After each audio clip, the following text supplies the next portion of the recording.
سبق نمبر 102 سورۃ الانعام کا رکوع نمبر 3 آیت نمبر 21 تا 30۔ قرآن مجید کی تلاوت حرفی لفظی اور با محاورہ ترجمہ بما تشریح حافظ محمد قاسم خان کی آواز میں۔ بسم اللہ الرحمن الرحیم ومن اظلم ممن افترى على الله كذبا او كذب بآياته انه لا يفلح الظالمون۔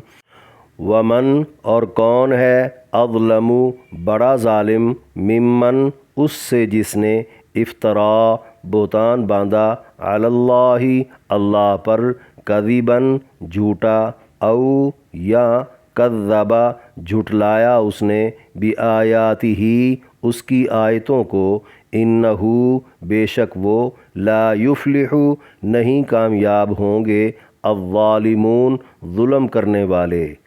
پوری آیت۔ اور اس سے بڑا ظالم کون ہے جس نے اللہ پر جھوٹا بہتان باندھا یا اس کی آیتوں کو جھٹلایا، بے شک ظالم لوگ فلاح نہیں پائیں گے۔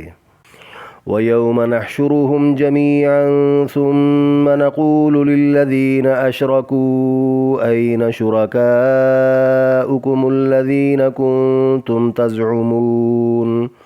وَيَوْمَ اور ایک دن نحشرہم جمع کریں گے ہم ان کو جمیعاً سب کے سب، ثم پھر نقول ہم کہیں گے للذین ان لوگوں کو جنہوں نے اشرکو شرک کیا، اینا کہاں ہیں شرکاؤکم تمہارے شریک، الذین وہ جن کا کنتم تھے تم تزعمون دعویٰ کرتے۔ پوری آیت۔ اور ایک دن ہم ان سب کو جمع کر کے پھر ان لوگوں سے کہیں گے جنہوں نے شرک کیا، کہاں ہیں وہ تمہارے شریک جن کا تم دعویٰ کیا کرتے تھے۔ ثم لم تكن فتنتهم إلا أن قالوا والله ربنا ما كنا مشركين۔ ثم پھر لم تکن نہ ہوگی فتنتہم ان کی کوئی چالاکی، الا ان مگر یہ کہ قالو وہ کہیں گے واللہ قسم اللہ کی ربنا جو ہمارا رب ہے، ما کننا نہ تھے ہم مشرکین شرک کرنے والے۔ پوری آیت۔ پھر سوائے اس کے ان کی کوئی چالاکی نہ رہے گی کہ وہ کہیں اللہ کی قسم جو ہمارا رب ہے ہم مشرک نہ تھے۔ انظر کیف کذبوا علی انفسہم وضل عنہم ما کانوا یفترون۔ انظر آپ دیکھیں کیفا کیسے کذبوا جھوٹ بولا انہوں نے علی انفسہم اپنی ہی جانوں پر، وضل اور گم گئیں عنہم ان سے، ما کانوا وہ جو تھے یفترون باتیں گھڑتے۔ پوری آیت۔ آپ دیکھیں انہوں نے اپنے ہی خلاف کیسے جھوٹ بولا اور جو باتیں وہ گھڑتے تھے وہ ان سے گم ہو گئیں۔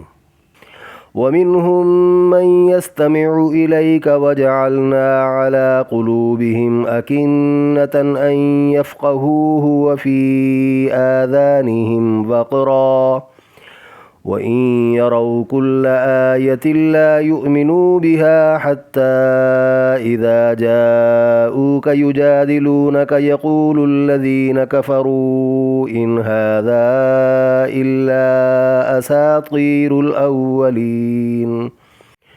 وَمِنْهُمْ اور ان میں سے من بعض وہ جو یستمع کان لگاتے ہیں الیک آپ کی طرف، وجعلنا اور ڈال دیے ہم نے علی قلوبہم ان کے دلوں پر، اکنتاً پردے، ان یفقہوہ کہ نہ سمجھ سکیں وہ اسے، وفی آذانہم اور ان کے کانوں میں، وقراً بوجھ ہے، وَإِن اور اگر یرو دیکھ لیں وہ، کل آیتن تمام نشانیاں، لا یؤمنو نہیں ایمان لائیں گے وہ، بہا اس پر، حتیٰ یہاں تک کہ اذا جب جاؤکا آتے ہیں وہ آپ کے پاس، یجادلونکا جھگڑتے ہیں وہ آپ سے، یقولو کہتے ہیں الذین وہ لوگ جنہوں نے کفروا کفر کیا، ان ھذا نہیں ہے یہ،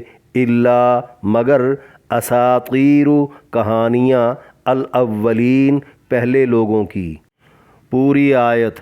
اور بعضے ان میں سے جو آپ کی طرف کان لگائے رہتے ہیں اور ہم نے تو ان کے دلوں پر پردے ڈال رکھے ہیں کہ وہ اسے سمجھ ہی نہ سکیں اور ان کے کانوں میں بوجھ ہے، اور اگر وہ تمام نشانیاں دیکھ لیں تو بھی وہ اس پر ایمان نہیں لائیں گے، یہاں تک کہ جنہوں نے کفر کیا جب وہ آپ کے پاس آ کر آپ سے جھگڑتے ہیں تو کہتے ہیں یہ تو پہلے لوگوں کی کہانیوں کے علاوہ کچھ نہیں۔ وَهُمْ يَنْهَوْنَ عَنْهُ وَيَنْأَوْنَ عَنْهُ وَإِنْ يُهْلِكُونَ إِلَّا أَنفُسَهُمْ وَمَا يَشْعُرُونَ۔ وَهُمْ اور وہ يَنْهَوْنَ روکتے ہیں عَنْهُ اس سے، وَيَنْأَوْنَ اور بھاگتے ہیں وہ عَنْهُ اس سے، وَإِنْ يُهْلِكُونَ اور نہیں ہلاک کرتے وہ، إِلَّا مگر انفسہم اپنی ہی جانوں کو، وما یشعرون اور نہیں وہ شعور پکڑتے۔ پوری آیت۔ اور وہ اس سے روکتے ہیں اور خود اس سے دور بھاگتے ہیں، اور وہ ہلاک نہیں کرتے مگر اپنی ہی جانوں کو، اور وہ شعور ہی نہیں پکڑتے۔ وَلَوْ تَرَىٰ إِذْ وُقِفُوا عَلَى النَّارِ فَقَالُوا يَا لَيْتَنَا نُرَدُّ وَلَا نُكَذِّبَ بِآيَاتِ رَبِّنَا وَنَكُونَ مِنَ الْمُؤْمِنِينَ۔ وَلَوْ اور اگر ترا آپ دیکھیں، اذ وقفوا جب کھڑے کیے جائیں گے وہ، علی النار آگ پر، فقالوا تو کہیں گے وہ، یا لیتنا ہائے کاش، نرد ہم واپس بھیج دیے جائیں، ولا نکذب اور ہم نہ جھٹلائیں، بآیات ربنا اپنے رب کی آیتوں کو، ونکون اور ہو جائیں ہم، من المؤمنین ایمان لانے والوں میں سے۔ پوری آیت۔ اور اگر آپ دیکھیں جب وہ آگ پر کھڑے کیے جائیں گے تو کہیں گے ہائے کاش ہم واپس بھیج دیے جائیں اور ہم اپنے رب کی آیتوں کو نہ جھٹلائیں اور ہم مومن بن جائیں۔ بل بدا لهم ما كانوا يخفون من قبل ولو ردوا لعادوا لما نهوا عنه وإنهم لكاذبون۔ بل نہیں بلکہ بدا ظاہر ہو گیا، لہم ان کے لیے، ما وہ کچھ جو، کانو تھے وہ، یخفون چھپاتے، من قبل پہلے سے، ولو اور اگر، ردو واپس بھیجے جائیں وہ، لعادو تو پھر وہ دہرائیں، لما نہو وہی جو روکے گئے وہ، عنہ اس سے، وَإِنَّهُمْ لَكَاذِبُونَ اور بلا شبہ وہ جھوٹے ہیں۔ پوری آیت۔ نہیں بلکہ ان پر وہ کچھ ظاہر ہو گیا جسے وہ اس سے قبل چھپاتے تھے، اور اگر وہ واپس بھیج دیے جائیں تب بھی وہی کچھ دہرائیں گے جس سے وہ روکے گئے، یقیناً وہ جھوٹے ہیں۔ وَقَالُوا إِنْ هِيَ إِلَّا حَيَاتُنَا الدُّنْيَا وَمَا نَحْنُ بِمَبْعُوثِينَ۔ وقالو اور کہا انہوں نے، ان ہیا نہیں ہے یہ، الا مگر، حیاتنا الدنیا ہماری زندگی دنیاوی، وما اور نہیں، نحن ہم، بمبعوثین اٹھائے جانے والے۔ پوری آیت۔ اور انہوں نے کہا ہماری اس دنیاوی زندگی کے علاوہ اور کوئی زندگی نہیں اور نہ ہی ہم دوبارہ اٹھائے جائیں گے۔ وَلَوْ تَرَىٰ إِذْ وُقِفُوا عَلَىٰ رَبِّهِمْ قَالَ أَلَيْسَ هَٰذَا بِالْحَقِّ قَالُوا بَلَىٰ وَرَبِّنَا قَالَ فَذُوقُوا الْعَذَابَ بِمَا كُنتُمْ تَكْفُرُونَ۔ ولو اور اگر ترا دیکھیں آپ، اذ وقفوا جب وہ کھڑے کیے جائیں گے، علی ربہم اپنے رب کے سامنے، قال کہے گا وہ، الیسا کیا نہیں ہے، ھذا یہ، بالحق سچ، قالوا کہیں گے وہ، بلا کیوں نہیں، وربنا ہمارے رب کی قسم، قال کہے گا وہ، فذوقوا العذاب تو چکھو تم عذاب، بما بوجہ اس کے جو، کنتم تھے تم، تکفرون انکار کرتے۔ پوری آیت۔ اور اگر آپ دیکھیں جب وہ اپنے رب کے سامنے کھڑے کیے جائیں گے تو وہ فرمائے گا کیا یہ سچ نہیں ہے؟ وہ کہیں گے ہمیں اپنے رب کی قسم کیوں نہیں؟ تو وہ فرمائے گا تم تو انکاری تھے، اب اسی وجہ سے عذاب چکھو۔ سورۃ الانعام کے تیسرے رکوع میں درج 10 آیات کی تشریح۔ آیت نمبر 21 ومن اظلم سے انہ لا یفلح الظالمون تک فرمایا اور اس سے بڑا ظالم کون ہے جس نے اللہ پر جھوٹا بہتان باندھا یا اس کی آیتوں کو جھٹلایا، بے شک ظالم لوگ فلاح نہیں پائیں گے۔ یعنی نبی ہونے کا جھوٹا دعویٰ کر لینا، اسی طرح سچے نبی کی نبوت کا انکار کر دینا، یا پھر کفار و مشرکین کا خود سے عقائد و اعمال تراش کر اللہ کی طرف منسوب کر دینا اور اللہ کی صریح آیات سے منہ موڑ لینا۔ مفسرین نے افتراء پردازی کے یہ تمام معنی مراد لیے ہیں۔ یا پھر یہ بھی کہنا کہ نبی و رسول تو کسی فرشتے کو ہونا چاہیے تھا، انسان کو نہیں، جیسا کہ مشرکین مکہ کہا کرتے تھے۔ اس کے باوجود اس بات کا دعویٰ بھی کرنا کہ وہ اللہ کی کہی ہوئی باتوں پر عمل پیرا ہے۔ سوال یہ ہے کہ وہ باتیں انسانی رسولوں کے علاوہ کس ذریعے سے ان تک پہنچیں؟ اس طرح کی تضاد بیانیاں بھی اللہ پر بہتان ہے۔ ایسے لوگ سب سے بڑے ظالم ہیں جن کی نجات ممکن ہی نہیں۔ مفسرین کے بقول آیت میں لوگوں پر واضح کر دیا گیا ہے معاذ اللہ اگر حضور کا دعویٰ نبوت جھوٹا ہوتا تو اللہ ان کی تائید نہ کرتا، اور اب نبی علیہ السلام کی سچی نبوت کے منکروں کی خیر نہیں۔ آیت نمبر 22 وَيَوْمَ نَحْشُرُهُمْ سے الَّذِينَ كُنْتُمْ تَزْعُمُونَ تک فرمایا اور ایک دن ہم ان سب کو جمع کر کے پھر ان لوگوں سے کہیں گے جنہوں نے شرک کیا، کہاں ہیں وہ تمہارے شریک جن کا تم دعویٰ کیا کرتے تھے؟ یعنی دنیا میں کوئی نہ بھی شرک چھوڑے مگر روز محشر جمع تو سبھی کو کیا جائے گا، جہاں یہ سوال صرف اور صرف شرک کرنے والوں سے ہوگا کہاں ہیں خدا کا شریک بنائے جانے پر راضی رہنے والے وہ مغرور لوگ جنہیں تم اپنا سفارشی اور نجات دہندہ سمجھ کر ان کی خوشامد کیا کرتے تھے، یا وہ بت جن پر چڑھاوے چڑھایا کرتے تھے؟ باقی رہیں وہ مقدس ہستیاں جن کو ان کی تعلیمات سے ہٹ کر جاہل لوگوں نے اللہ کا شریک بنا رکھا ہے، وہ مشرکوں کے خلاف شہادت دے کر لا تعلق ہو جائیں گے، تب واضح ہو جائے گا مشرکوں کا کوئی پرسان حال نہیں۔ آیت نمبر 23 ثم لم تکن سے ما کننا مشرکین تک جسے وہ اپنے بچاؤ کا ذریعہ سمجھیں گے، ان کی کوئی چالاکی نہ رہے گی کہ وہ کہیں اللہ کی قسم جو ہمارا رب ہے ہم مشرک نہ تھے۔ قیامت کے دن جب مشرکین دیکھیں روز محشر نجات سے علاوہ مسلمانوں مشرک بڑے بڑے اللہ کی قسمیں کھا کر جھوٹ تو یہ بھی کافی سوچ بچار سے یہاں مفسرین نے فریب اور چالاکی سے عذر کے معنی مراد لیے ہیں جسے وہ اپنے بچاؤ کا ذریعہ سمجھیں گے۔ بحوالہ بخاری حضرت ابن عباس رضی اللہ عنہ فرماتے ہیں قیامت کے دن جب مشرکین دیکھیں گے کہ اللہ شرک کے علاوہ مسلمانوں کے بڑے بڑے گناہ معاف کر رہا ہے تو یہ بھی کافی سوچ بچار کے بعد شرک سے انکار کر دیں گے، تب ان کی زبانیں بند کر کے بدنی اعضاء کو بولنے کی قوت دے دی جائے گی جو ان کے تمام شرکیہ اعمال و افعال اس طرح بتا دیں گے کہ کوئی بات بھی وہ چھپا نہیں سکیں گے۔ آیت نمبر 24 انظر کیف کذبوا سے ما کانوا یفترون تک فرمایا آپ دیکھیں انہوں نے اپنے ہی خلاف کیسے جھوٹ بولا اور جو باتیں وہ گھڑتے تھے وہ ان سے گم ہو گئیں۔ یعنی دنیا میں من گھڑت کہانیوں کے دلدادہ مشرک لوگ میدان حشر میں اپنی خفت و ندامت مٹانے کے لیے جھوٹ کا سہارا لیں گے اور اپنے خود ساختہ جملہ اعتقادات و معبودان باطلہ سے منحرف نظر آئیں گے اور ان باتوں کو وہ اپنے ذہنوں میں بھی لانا نہیں چاہیں گے۔ اس نظارے کو فعل ماضی کے صیغوں میں ذکر کرنا اس کے یقینی پیش آنے کی بنا پر ہے، ایسا ہونے کو گویا ایسا ہو گیا مان لیا جائے۔ کاش مشرک لوگ دنیا میں ہی توبہ طائب ہو کر شرک سے باز آ جائیں۔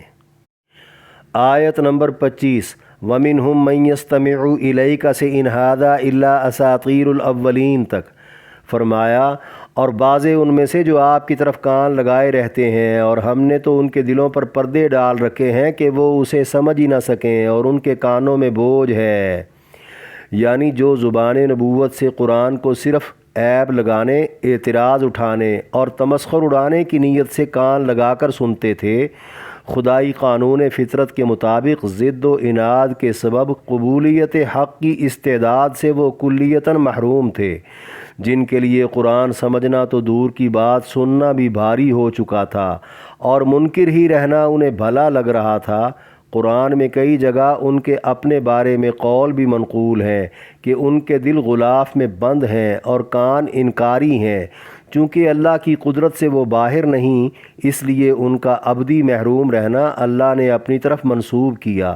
اس کا یہ مطلب ہرگز نہیں کہ وہ با اختیار نہ تھے یا وہ ایمان لانے کے مکلف نہ رہے تھے۔ ایسے ضدی لوگ ہر زمانے میں ہر جگہ دیکھنے کو ملتے ہیں جن پر کوئی نصیحت کارگر نہیں ہوتی۔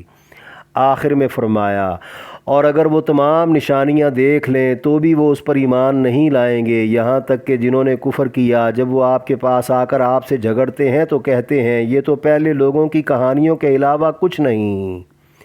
یعنی نشانیاں اور معجزات کھلی آنکھوں دیکھ کر بھی نبی علیہ السلام کی نبوت کے انکار کی آخری حد عبور کرنے والے کافر۔ بحوالہ ابن جریر حضرت ابن عباس رضی اللہ عنہ فرماتے ہیں، مکہ کے چند کافر حضور علیہ السلام کی تلاوت سن کر ایک دوسرے سے پوچھنے لگے یہ کیا کہہ رہے ہیں؟ نضر بن حارث جو اہل مکہ کو اکثر پرانے قصے سنایا کرتا تھا کہنے لگا یہ پہلے لوگوں کی کہانیوں کے علاوہ کچھ نہیں۔ یہی کچھ وہ حضور کی مجلسوں میں آ کر بھی کہتے ہوئے نہ شرماتے۔ بقول مفسرین اساطیر ان کہانیوں کو کہا جاتا ہے جو مرور زمانہ کے ساتھ سنتے سناتے حد درجہ جھوٹ کی آمیزش کے بعد کچھ سے کچھ ہو گئی ہوں۔ اس طرح نضر بن حارث نے قرآن میں درج سچے واقعات کو جو اہل ایمان و یقین کے لیے ترقی اور پختگی کا باعث تھے بے وقت کرنا چاہا۔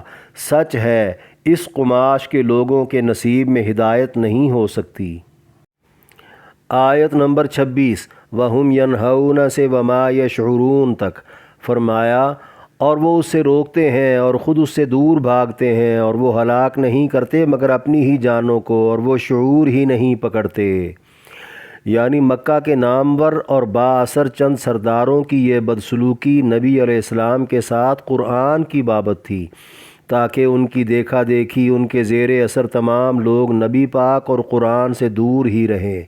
یہی تفسیر راجح ہے۔ مفسرین سے ایک اور تفسیر بھی منقول ہے کہ حضور علیہ السلام کے 10 چاچے نبی پاک کو جانی نقصان پہنچانے سے لوگوں کو تو روکتے تھے مگر خود حضور علیہ السلام کی اتباع سے بھاگتے تھے۔ یہ تفسیر حضرت ابن عباس، حضرت محمد بن حنفیہ اور حضرت قتادہ رضی اللہ عنہم سے مروی ہے۔ حضرت ابن عباس سے اس کی ایک اور تفسیر بھی منقول ہے۔ فرماتے ہیں اس سے مراد جناب ابو طالب ہیں جو حضور کو نقصان پہنچانے سے قریش مکہ کو ہمیشہ روکتے رہے لیکن خود ایمان لانے سے آخری وقت تک گریزاں رہے۔ آیت میں بتایا جا رہا ہے با اثر لوگوں کا یہ رویہ ہمیشہ عوام کی قرآن اور اہل قرآن سے دوری و بیزاری کا سبب رہا ہے۔ بئیں وجہ ہر زمانے کے با اثر لوگ بہت بڑی ہلاکت میں ہوں گے۔ سیرت کی کتابوں میں لکھا ہے دنیا کے بادشاہوں کو لکھے گئے نبی علیہ السلام کے خطوط میں یہ جملہ ہوا کرتا تھا اگر تم نے میری دعوت قبول نہ کی تو تمہارے زیر اثر تمام لوگوں کی گمراہی کا بوجھ تمہاری ہی گردن پر ہوگا۔ آیت نمبر 27 وَلَوْ تَرَىٰ إِذْ وُقِفُوا سے وَنَكُونَ مِنَ الْمُؤْمِنِينَ تک فرمایا، اور اگر آپ دیکھیں جب وہ آگ پر کھڑے کیے جائیں گے تو کہیں گے ہائے کاش ہم واپس بھیج دیے جائیں اور ہم اپنے رب کی آیتوں کو نہ جھٹلائیں اور ہم مومن بن جائیں۔ یعنی یہ ہولناک اور ہوش ربا منظرنامہ یقینی ہے۔ منکرین آگ میں جلنے کا فیصلہ سنتے ہی یا آگ کی طرف ہانکے جاتے ہی یا آگ کی تپش محسوس کرتے ہی ساری اکڑ پھوں بھول کر یہ غیر ممکن آرزو کرنے لگیں گے۔ بتایا جا رہا ہے کل پچھتانے کی بجائے آج وقت رجوع ہے اگر کوئی سمجھے تو۔ آیت نمبر 28 بل بدا لہم سے وَإِنَّهُمْ لَكَاذِبُونَ تک فرمایا، نہیں بلکہ ان پر وہ کچھ ظاہر ہو گیا جسے وہ اس سے قبل چھپاتے تھے، اور اگر وہ واپس بھیج دیے جائیں تب بھی وہی کچھ دہرائیں گے جس سے وہ روکے گئے، یقیناً وہ جھوٹے ہیں۔ یعنی پچھلی آیت میں آگ کا سامنا کرتے ہی منکرین کا یہ کہنا مذکور تھا کہ ہماری دنیا میں واپسی اگر ہو جائے تو ہم مومن بن جائیں گے۔ ان کی یہ بات ہرگز درست نہیں، بلکہ دنیا میں رہتے ہوئے یا بروز قیامت عذاب دیکھنے سے پہلے پہلے جو بدنیتی، بدفطرتی، خود غرضی، نفس پرستی اور کذب بیانی لوگوں سے چھپا رکھی تھی، عذاب کی صورت میں اس کا نتیجہ ظاہر ہوتے ہی محض اس مصیبت سے چھٹکارے کے لیے یہ جملے بولیں گے۔ ان کا جھوٹ اس حقیقت سے بھی عیاں ہے کہ اگر دنیا کی طرف واپسی ہو بھی جائے تو یہ لوگ پھر اسی پہلے والی ڈگر پر ہی زندگی گزاریں گے، کیونکہ اللہ کے ازلی ابدی علم کے مطابق ان کی فطرت میں بدی اور شر موجود ہے۔ یہ بات تو ہمارے مشاہدوں میں بھی ہے۔ بسا اوقات دنیاوی مصیبتوں میں بری طرح پھنسے لوگ چھٹکارے کے لیے بڑے بڑے عہد و پیمان کر لیتے ہیں، جیسے ہی کچھ دن گزر جائیں سب کچھ فراموش کر دیتے ہیں، یاد دلانے پر بھی وہ خاطر میں نہیں لاتے۔ ایسے شریر لوگ دل کے کبھی صاف نہیں ہو سکتے۔ آیت نمبر 29 وَقَالُوا إِنْ هِيَ إِلَّا حَيَاتُنَا الدُّنْيَا وَمَا نَحْنُ بِمَبْعُوثِينَ، فرمایا اور انہوں نے کہا ہماری اس دنیاوی زندگی کے علاوہ اور کوئی زندگی نہیں اور نہ ہی ہم دوبارہ اٹھائے جائیں گے۔